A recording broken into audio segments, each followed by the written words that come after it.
Hey everyone. All right, welcome back. So, what I would just like to go over today is that there is actually no excuse ever for someone being verbally abusive towards you.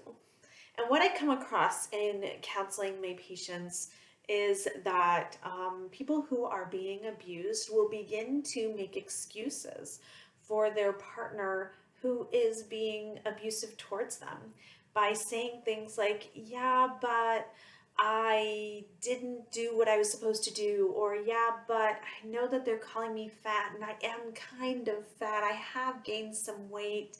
Or, yeah, but the kids really are messy and I can't really keep a good house, so I can understand why they get mad and why they yell about the house. And yeah, they call me stupid.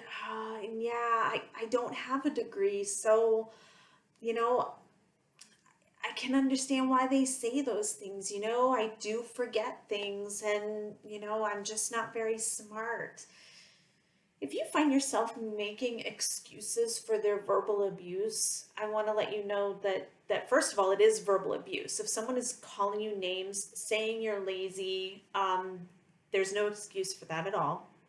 And you don't need to make excuses for them. You don't need to put up with that. Okay. So, what I would really encourage you to do is to be assertive. I know that that's not always easy, and sometimes it's not always safe if your partner is also physically abusive towards you. So, what I would first of all encourage you to work on is to begin to recognize what is going on, first of all. Okay. So, if someone is calling you names, understand first that that is abuse. And then, second, in your mind, begin practicing what you can say to them in response. So, if someone begins calling you names, saying things to you that are harmful and hurtful, what you can begin in your mind is saying, that's not okay. I don't deserve to be spoken to like that. I don't need to put up with this. There is nothing I have done that would make it okay for someone to use gross language, foul language towards me, and I'm not going to put up with this. And then the next step would be is when they do use that language to either say, it's not okay for you to talk to me like that, for you to get up and leave the room, say, if this is the way you are going to speak to me, I will leave, right? There is nothing I could have done that would make you talk to me like that, and I will not tolerate it.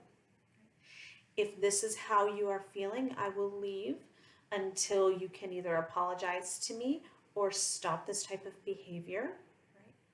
Or leave the relationship. But I want to let you know that you do deserve better, that you never deserve to be spoken to in a way that degrades you or puts you down or makes you feel like less than someone who is cherished. I know that this is a very difficult concept. This is a very difficult thing to understand because what can happen is when you're first dating someone, of course, they never speak that way to you, right? And what happens over time with someone who is manipulative and coercive and abusive is things very slowly begin to creep in, right? The verbiage begins to change, the way that they speak to you. They begin to justify why they're talking to you like that. And you actually begin to think that maybe they're right. And this really erodes your self-esteem. And it becomes difficult for you to stand up for yourself and to say, this isn't okay and I deserve better. But I'm here to tell you, you do deserve better. Okay, we will talk more next time. I hope everyone's having a great evening.